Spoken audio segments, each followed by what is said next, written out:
Good? Okay. Hold on. There you can go. All right. We're going to call this meeting to order of the Sacramento City Council and the Sacramento Housing Redevelopment Agency to order on May 9th, 2023 at 2:04 p.m. If the clerk could please call the roll to establish a quorum. Thank you. Councilmember Kaplan. Councilmember Laloe. Councilmember Talamontes. Councilmember Valenzuela. Here. Councilmember Maple. Here. Councilmember Jennings. Mayor Pro Tem Vang.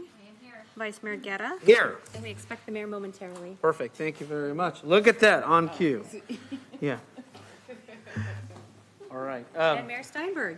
Perfect. Here. Thank you. So Mayor, you have a quorum. We're at the land acknowledgement, Mayor. Thank you. Thank you very much, Vice Mayor. Councilmember Talamontes, would you please lead us in the land acknowledgement and the Pledge of Allegiance? Thank you. Please rise for the oath of the acknowledgements and honor Sacramento's indigenous people and tribal lands. To the original people of this land, the Nisenan people, the Southern Maidu, Valley and Plains Miwok, Patwin Winton peoples, and the people of the Wilton Rancheria, Sacramento's only federally recognized tribe. May we acknowledge and honor the Native people who came before us and still walk beside us today on these ancestral lands by choosing to gather together today in the active practice of acknowledgement and appreciation for Sacramento's indigenous people's history, contributions, and lives. Thank you. For the Pledge of Allegiance. I pledge allegiance to the flag of the United States of America and to the republic for which it stands, one nation, under God, indivisible, with liberty and justice for all. Well, good afternoon. Good afternoon, Director Dozier. Nice to see you and your team, members of the Housing Authority and the City Council, members of the public. We have a full afternoon of items, I think, depending on how fast it goes. Why don't we begin with the consent calendar relating to the local housing trust fund application? Is there moved in second? Is there any public testimony on the consent calendar? Mayor, I have no hands raised to make public comment on the consent calendar. Thank you. All in favor, please say aye. Aye. Opposed, abstain. It passes. Now we go to the public hearings. We have two public hearings. The first is the RVP Group Rental Assistance Demonstration Tax Equity TEFRA report. Welcome. Welcome. Good afternoon, Mayor and council members. My name is Seth White. I'm a housing finance analyst at the agency. Today, staff is requesting a Tax Equity and Fiscal Responsibility Act, or TEFRA, public hearing related to the construction and the financing of the RVP Group project, formerly known as Central City 2, RAD 3. We are requesting approval to allocate $990,000 in Housing Authority funds to the project and approval of the final tax-exempt mortgage revenue bond and loan documents with the developer, Sacramento Housing Authority Repositioning Program, or SHARP. As reported in the April 11th Rental Assistance Demonstration Program update, this project is a continuation of the Housing Authority's plan to transition its portfolio of public housing units through the RAD program. This particular phase includes the rehabilitation of 3 separate senior properties. There is Big Trees located at 2516 8th Street, which consists of 29 one-bedroom units. Pine Knoll, which is located at 917 38th Street, East Sacramento, consisting of 30 one-bedroom units. And Riverview Plaza, located at 600 I Street, which consists of 123 one-bedroom units and 1 two-bedroom manager's unit. The project will be managed by the Housing Authority of the City of Sacramento, and Life Steps will provide on-site resident services and case management. A little bit of background: in June of 2022, the City Council and Housing Authority Board approved the bond issuance and the original loan commitments. In September of 2022, the developer requested gap financing in the amount of $990,000 to cover expenses related to interest rate increases associated with the project's permanent loan. And then in November of 2022, the developer was successfully awarded low-income housing tax credits and mortgage revenue bonds. The closing of project financing is anticipated in mid-June. Therefore, staff is recommending adoption of the TEFRA resolution and approval of the final tax-exempt mortgage revenue bonds. and loan documents. Staff is available to address any questions that you may have. So we're talking about 4 different projects? One project, 3 different sites, 3 properties. That's what I meant, different sites. Councilmember Valenzuela, I'm sorry, No, I'm happy to move the item forward. Thank you for Okay. your work. Oh, it's a public hearing. Sorry, open and close the public hearing and move the item. all right, thank you. Do we have public testimony? Mayor, I have no hands raised to make comment on this item. All right, then all in favor, please say aye. Aye. Oppose, abstain. Very good, that passes unanimously. Let us now go to item 3 relating to the on-Broadway apartments. Represented, by the way, by Councilmember Steinberg. Thank you.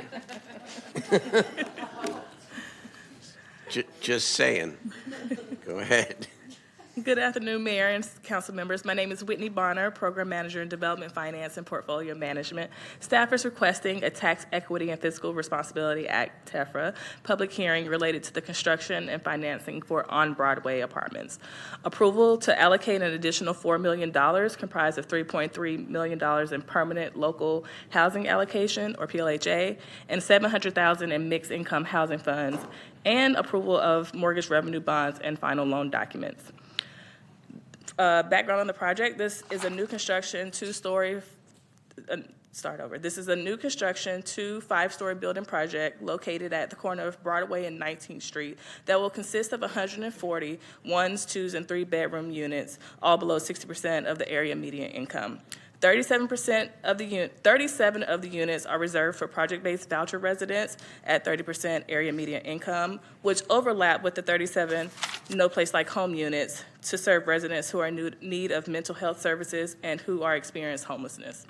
The developer is EAH Housing, Inc., who has developed and acquired over 106 properties with over 8,400 units in California and Hawaii since 1968.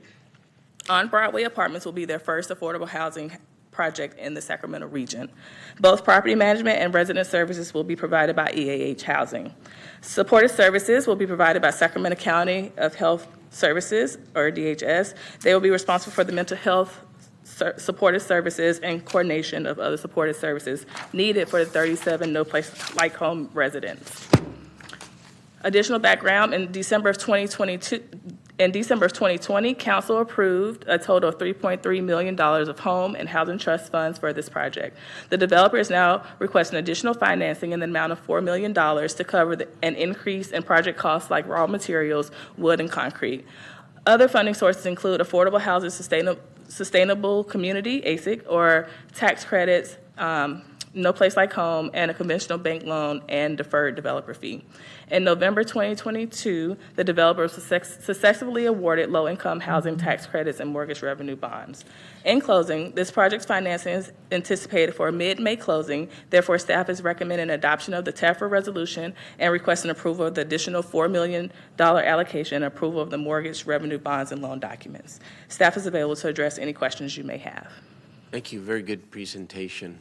And what an example of what it takes in terms of variety of funding sources to make a really important project happen. I guess I just would like to note for the future, just to put it on everyone's radar screen, 37 units funded by No Place Like Home, which was a one-time bonding of Mental Health Services Act money, $2 billion in total. Sacramento has taken proper advantage of this because we see this all the time. The governor is proposing, and of course before the legislature and potentially ultimately before the people, that the MHSA be modernized to set aside $1 billion a year every year for supportive housing for people living with serious mental illness and or substance abuse.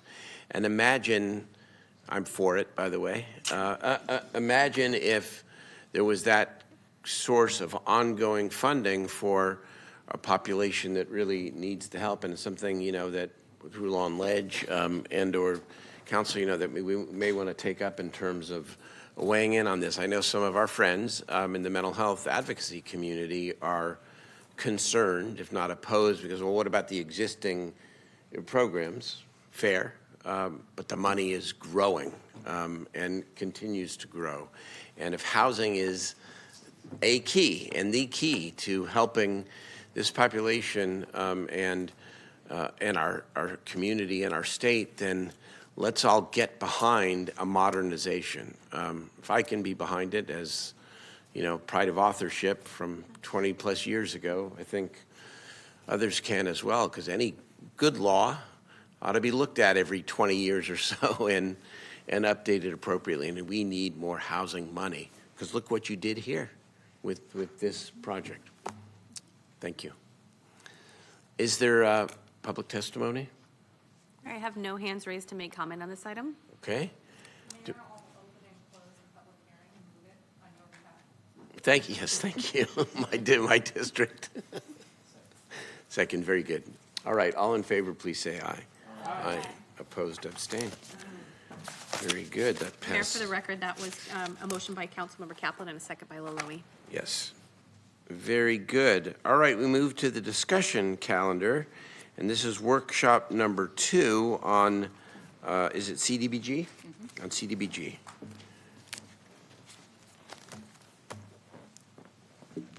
Good afternoon, and I do have a PowerPoint as well. If staff will pull up the PowerPoint.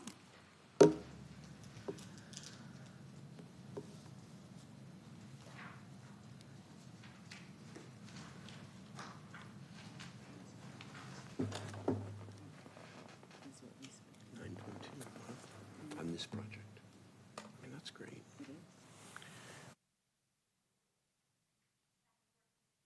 I'm sorry. Staff is working on that PowerPoint. Did you want to start without it? Do you want to Yeah, wait a I can moment? go ahead and get started.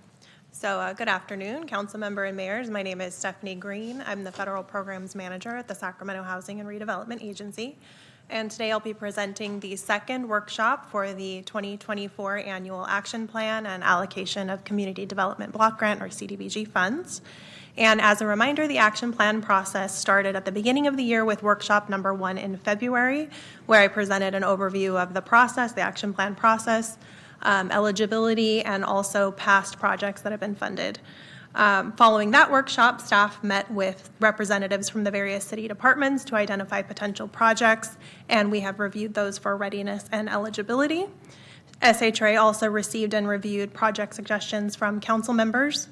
And the purpose of today's workshop will be to present a draft list of potential projects and receive input on those from you, as well as any new ideas you may have for activities. I guess I could keep going without the slide. So as a reminder, we have about $4.5 million we're anticipating in CDBG funding this year. Need to take a second. So staff? Yeah, I do. I Staff have a only has copy. the PowerPoint for workshop number 2. Do we have another one? I have a copy of it if I want to put it on the overhead, yeah. That'd be perfect. Thank you. I apologize. That's okay.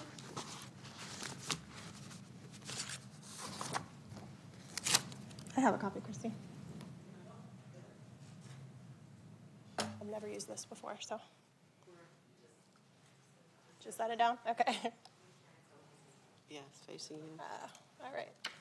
You can Thank take off the you. ones you've probably done already. right? Yeah. So we'll go with this. All right. Thank you. So as a reminder, we are anticipating about $4.5 million in CDBG funding this year.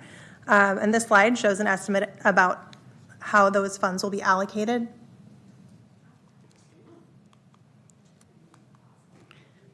This slide shows an estimate of how those funds will be allocated among the various programs. Generally, we reserve about 15% of the entitlement for public services and around 20% for grant planning and admin. And then we work backwards from there. So this year we anticipate about $1.2 million for infrastructure and public facilities improvements. This slide shows some of the project ideas that we've received from both city staff and council members, and this is as of about mid-April. So the first 4 projects are recommended by city staff and have been assessed for eligibility and readiness. These projects include the Envision Broadway Oak Park project, the Fruit Ridge Complete Streets project, Wood Park Community Garden, and Franklin Complete Streets. The next 6 projects were recommended by council members, and we're still in the process of reviewing those for readiness and eligibility and asking for additional information on those projects.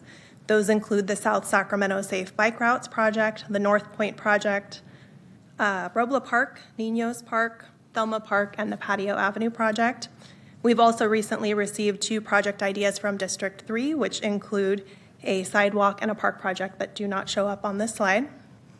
And as you can see, we have more projects than money. So we have about, as I mentioned, 1.2 million available for infrastructure projects. There's about 1.1 billion in staff recommended projects. We also have a line item for 50,000 in environmental review that we use for doing CEQA and NEPA review for these projects. So we request guidance from council members on prioritizing projects. The highest priority projects should consider impacts to neighborhoods, so the benefits to those low moderate income residents, leveraging other sources, and how fast the projects can be completed.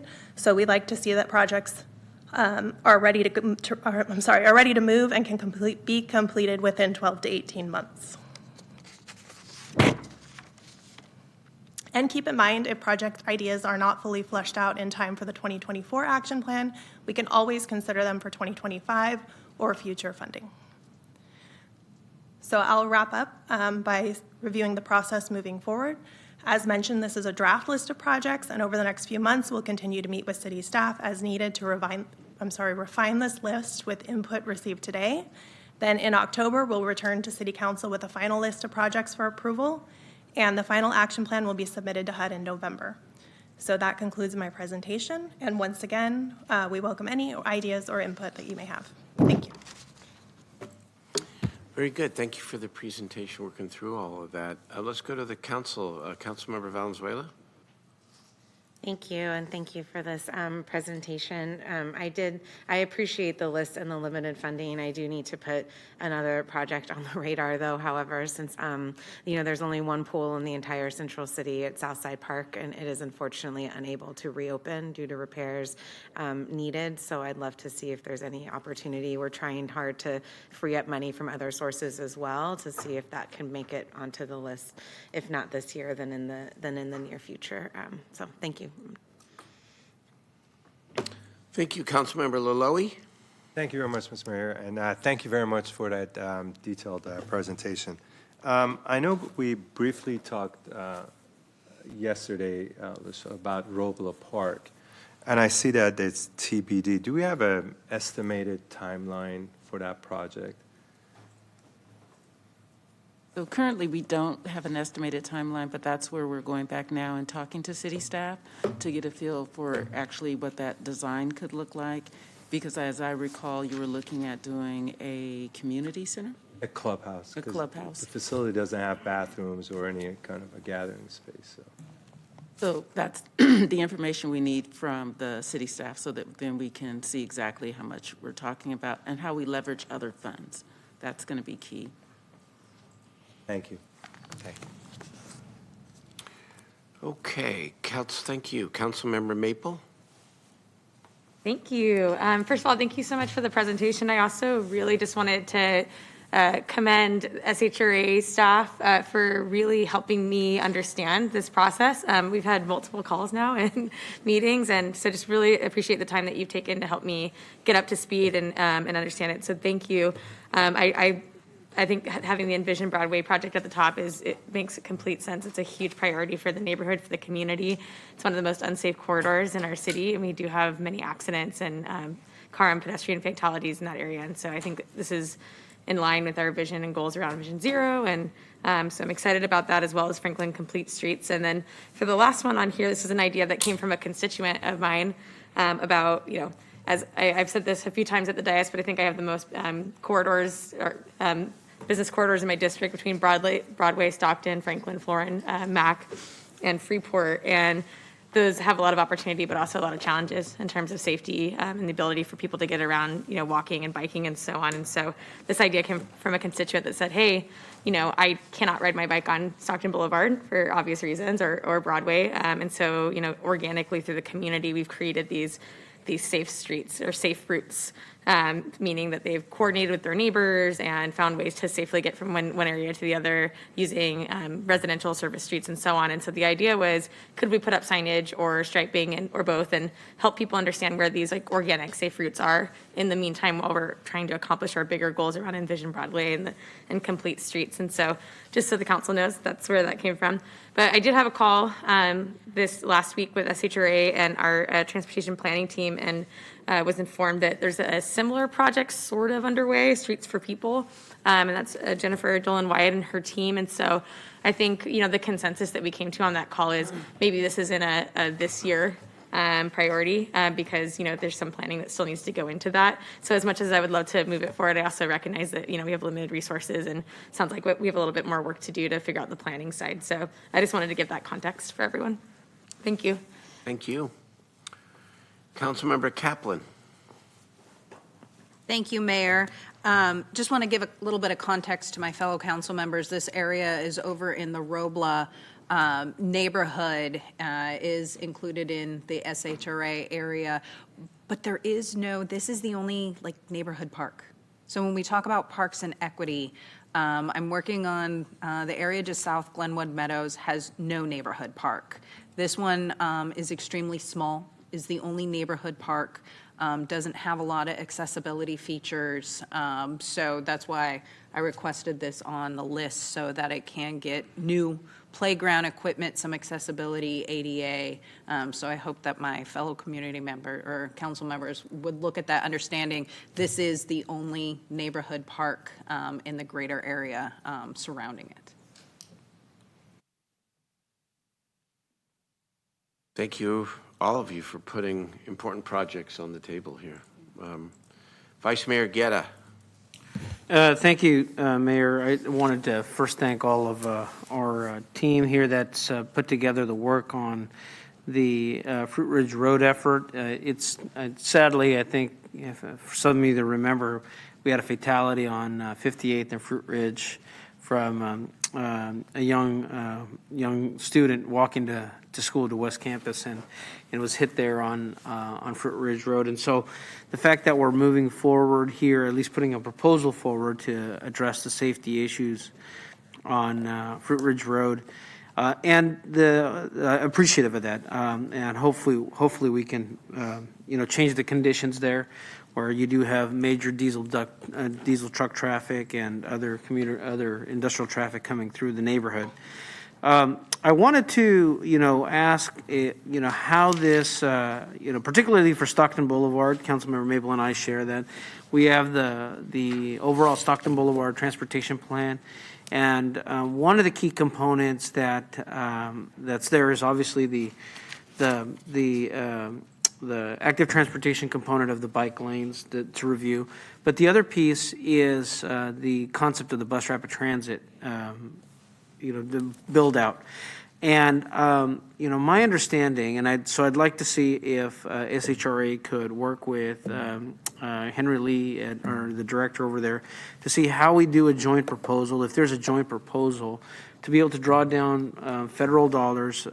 He apparently, our executive director here for general manager for RT, had met with the FTA, and if we were able to get the appropriate match, I think there's about $140 million that the federal government is looking at developing and building out BRTs. And so what I'd like to see is as we're looking at the safe bike routes, we're looking at reforming and matching with the Stockton Boulevard transportation plan that we've already been working on. Vision Zero has two sections on Broadway and Stockton Boulevard and 47th Avenue, Stockton Boulevard. We're making this improvement on Stockton Boulevard and Fruit Ridge Road through 65th Expressway and Power Inn. Actually, this is only the section that's on the east side, but the section from 65th to Stockton Boulevard. How do we make sure that we start planning for that and seeing if we can draw down those federal dollars to effectuate that change on that corridor? So the request is, in line with item number 5 in this. I think it's different on the staff report, but can we begin to move forward to look at our joint funding for actually creating a true BRT system that also pulls people off the road, so I'll just leave my comments there, and I do have other concepts to submit to SHRA, but I just wanted to thank them, and also, the fact that we were able to get the intersections over on Elder Creek and Logan.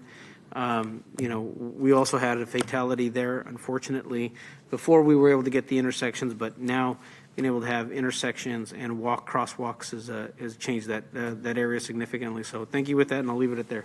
Thank you, Mr. Mayor. And I'll move do we need a motion for this item? If not, it's just a report, then thank you. Councilmember Talamantes. Thank you, SHRA and team, for looking for money, for drawing down money. There's a lot of need in the districts, and so just commend you and your team for all the hard work that you're doing.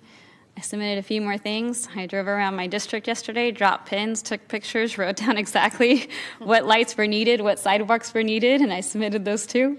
And, it's the work that we got to continue doing and finding creative ways to draw down dollars. So just continue the good work that you're doing, and we will continue submitting projects over for you to review. Thank you. Very good. Thank you.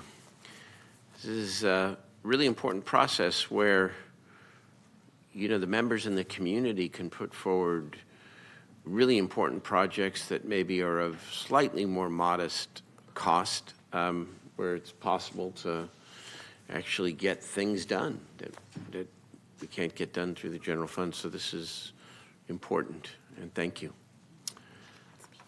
We have one speaker. Mayor, I have one speaker online. Call in user 1 if you'll unmute. Hello, yes, this is Lambert, and I'm calling about this issue right here about parks. Now, earlier today, I heard for the first time that Robla Park doesn't have any restrooms. I'm a big believer that a park is not a park if it doesn't have a restroom and water fountains. Perfect case during Easter and Passover, we rode around town and we went by Woodlake. Woodlake Park. There were a lot of people out there, a lot. And there were children out there playing on an apparatus. And the first thing came to my mind was I don't know any children that play on an apparatus and don't want to go to the restroom. So there's no restrooms there. I think you should if they don't have a restroom, you should put the money into Hagenwood Park, where they do have restrooms. And by the way, Mr. Liloli and also maybe the mayor should look into, there's a chain link on the entrance to Hagenwood Park 24 hours a day. That's not a prison, it's a park. It should be open in the day. There's a turn signal there. I've known that park for 50 plus years. It's very difficult to get into that park by going in there one way. But put the money into Hagenwood Park, where they do have water fountains and they do have restrooms and they have a great community center. Thank you. Mayor, I have no more speakers on this item. All right, thank you. That's the second workshop. We come back when? In the fall for a vote. Yes. Actually on the projects. Very good.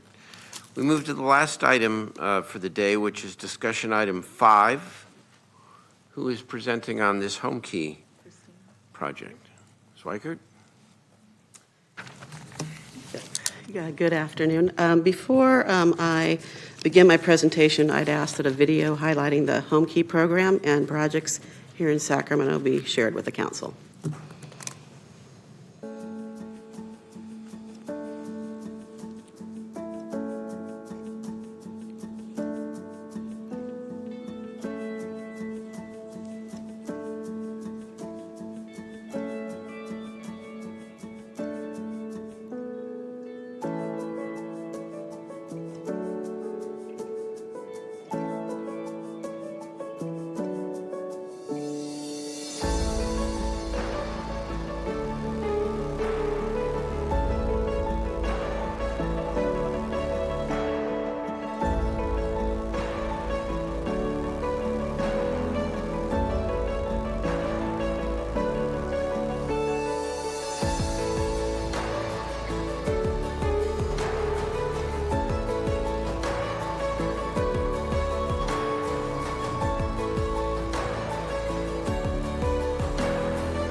So a little bit about myself. I did grow up out here in Sacramento my whole life. I am a survivor of sex trafficking. I've been unhoused for about 6 to 7 years before this program. Obtaining housing has been a very big goal for me and my family. I do have a 12-year-old beautiful daughter that keeps me level-headed and keeps me fighting and just staying strong.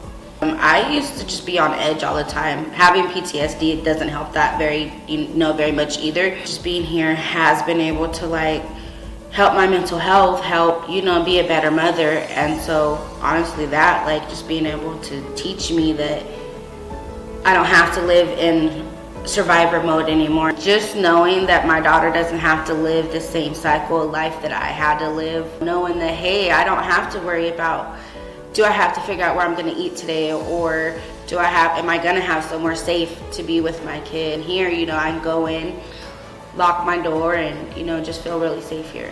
Being here, we have services, resident services, which is Jamboree. They do help us a lot. Well, I want to be a child advocate for sex trafficking survivors. So, like I said, being here, I am going back to get my high school diploma so that I can accomplish, my dreams.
That was There it is. Well, that wasn't the end. Numbers.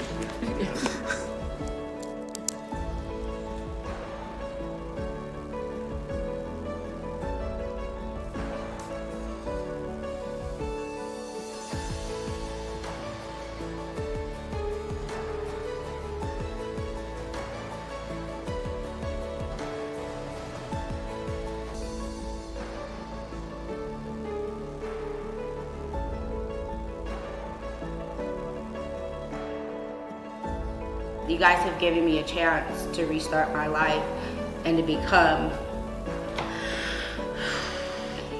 the person that I've always wanted to be.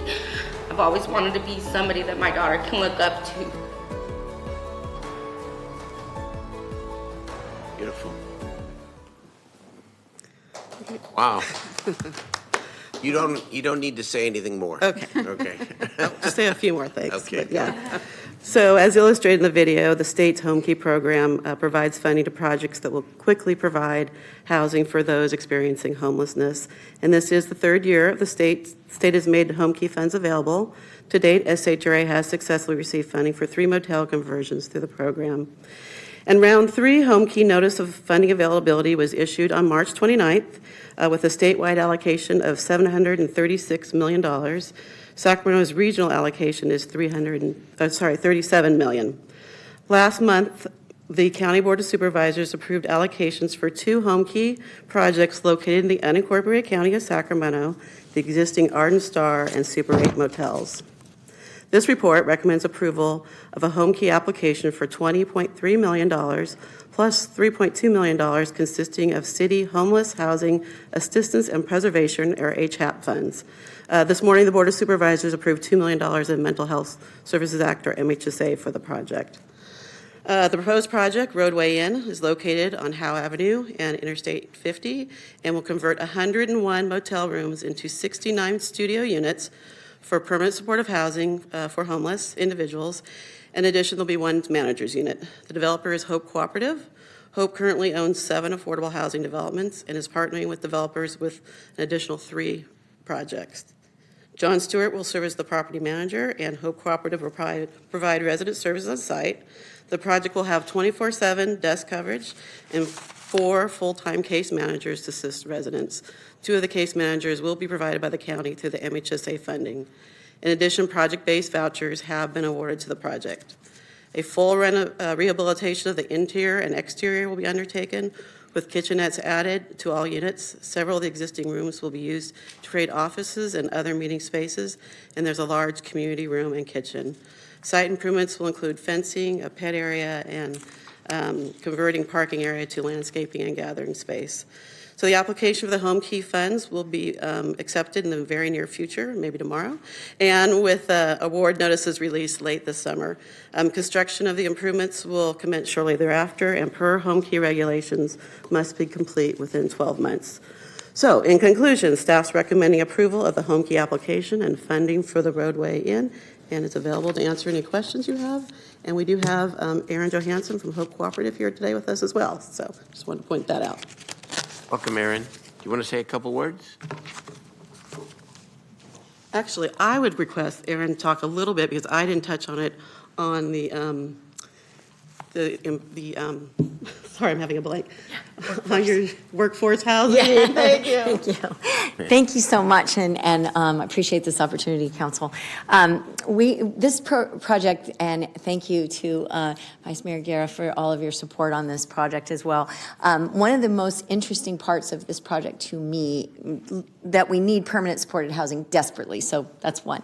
But this project is partnering with the Power and Alliance and Goodwill to do a workforce project program at this property. That's pretty innovative, considering that oftentimes in permanent supported housing, we feel like we did good just to get people housed and services, but this is really going to have a pathway out. So the hope would be for many of these folks to get some good paying jobs through our partnership with the Power and Alliance, so that we create a flow, so that new folks can come into the project in a few years as people are able to transition out. So pretty excited about that, and really excited about the embracing of the business community that we've received with this project. Any other questions? Great. Thank you. Another bit of good work. Thank you, Aaron.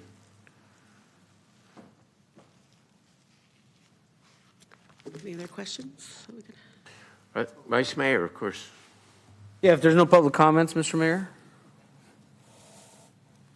Vice Mayor, I have no speakers on this item. Great, thank you, Mr. Mayor. First, I just want to give my thanks to the SHRA team for making this application happen and getting it to where we are here. I appreciate your diligence in this, and I know at first we were trying to figure out how to make it work, and I'm glad that we're here today. I want to give my special thanks also to Erin and her team, and also for her leadership and her work. I mean, I think for those of us that attended the Sacramento County Homeless Action Plan and bringing everyone together, I mean, the diversity of points of view, the people involved, I mean, that convening that we had at Sac State, Stingers Up, was, just powerful to see that we can do it, that we can make a change, we can make a difference. This project particularly is a good example of that. Not only are we converting a motel that frankly seen better days, and it's in a area that's probably not as attractive for that type of work, but we've been able to convert it now into suites, where we're going to be able to convert it into suites, a little more space with kitchenettes.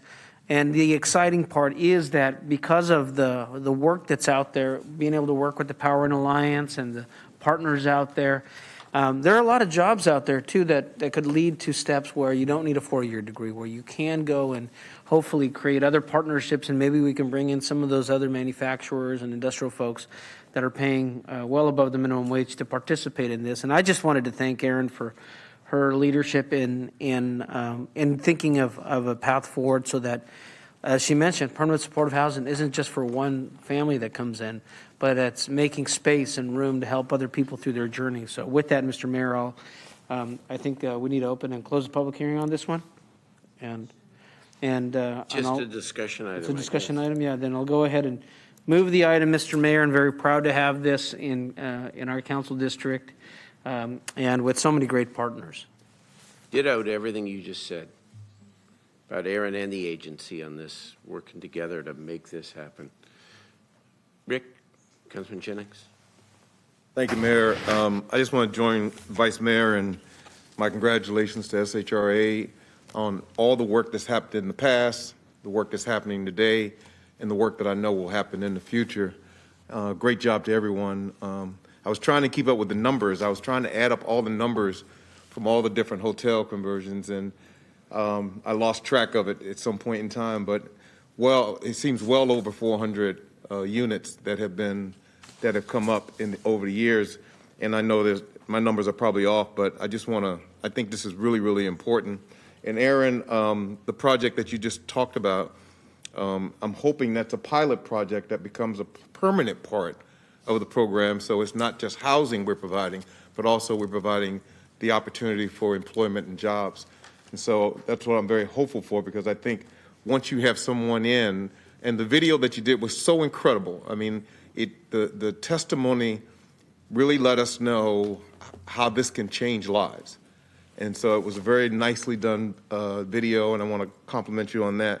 But this is a great program. This is a difference maker. This is, this one changes the agenda for those who need it the most. And I'm very, very proud that our city is leading in making these kind of programs happen. So again, I just want to congratulate everyone on what's happening in front of us, and also Councilmember Guerra. And if this is a motion to move this forward, if we need that, I want to second the motion. Moved and seconded, and we have no public testimony. Let's approve this. All in favor, please say aye. Aye. Aye. Opposed, abstain. That's unanimous. Thank you. Keep them coming. Keep them beds, units, homes coming. We need more. Thank you. Members, that, I think, concludes the formal Housing Authority agenda for today. Do we have ideas and questions from council members? Do we have public testimony? Items not on the agenda? Yes, Mayor, I have two speakers. The first one is Emmanuel Amanfor. Hi. Hello. Welcome. Thank you. Good afternoon, esteemed members of the council. My name is Emmanuel Amanfor, and I have the honor of serving as the chair for the Sacramento Housing Redevelopment Agency Commission. Today I stand before you with fire burning in my heart, ignited by the unwavering dedication and hard work that our team, or the team at SHRA, has demonstrated in addressing the crisis of homelessness in our city. I cannot express enough gratitude to our council members, the staff and executive leaders for their tireless efforts in providing long-term solutions to this issue. It's easy for residents to underestimate the amount of work that goes on behind the scenes in establishing the infrastructure for housing programs and developments. But we know firsthand the monumental efforts required to increase the capacity of these programs for our roughly 9,000 unsheltered individuals in the city. As a leader with a background in public health and statistics, I can attest to the fact that we are making significant strides towards reducing homelessness in the city. However, we must continue to push ourselves to do more. It's not to simply create programs and hope the best for them, but we must work diligently to expand our partnership with community-based organizations. I stand here today with renewed sense of purpose and determination, and I'm committed to I am committed to this cause, and I know that you are too, esteemed council members. Together, we can achieve great things and bring about positive change for our city. Thank you for your time and your unwavering dedication for this important issue. I look forward to continuing working with you all. Great job, SHRA. Thank you. Thank you for coming. Thank you for serving as the leader of the commission. Thank you. And our final speaker is Lambert Davis. Hello, yes, this is Lambert, and I wanted to, first of all, welcome the mayor back. Hopefully his health is improving. And the rest of my time is going to be dedicated to, during the Sacramento Kings and Warriors Classic 7-game series. That was some of the best basketball I've ever seen. And I was pleasantly surprised to see that the Grant Drumline was featured during those games. I wasn't aware of it. Somebody in my family told me about it. The cheesecakes have gone viral. That's my focus. And so during this, when I found out about it, I said, wow, the European trip is coming up on the Grant Drumline. And so I reached out to the director, Mr. V, to find out for travel, lodging, and food. And there's still a slight deficit. I don't think that should be the case. Here's a teenage group with a legacy that's actually getting exposure during those games. And they always bring back positive reviews wherever they travel. Last year they were in D.C. and New York. They've been all over the world. But for some reason, there should be more money, to me, coming from the city manager's office. All of those youth organizations, it should be nothing to cut a check loose to them. That should be handled because school's almost out. They're getting ready to leave, Mayor and Mr. Lololi, City Councilman Lololi. Thank you. Thank you for your comments. Mr. Mayor, I have no more speakers. All right, Councilmember Lololi? Yes, thank you, Mr. Mayor. I just want to share some exciting news with Mr. Lambert and let him know that the trip to Europe is pretty much done and definite. There was a shortfall, and I think I was able to cover that. So I just wanted to share that good news, not only with my colleagues, but also Mr. Lambert. Good work. The Europe trip is, it's all Mr. V. I'm on the sideline, so thanks to him. Thank you. That's great. Mr. V, it's so proud of the drumline and all they do. Okay, members, we will reconvene at 5 o'clock for the City Council meeting and the first budget hearing workshop on the city budget. Until then, we are adjourned.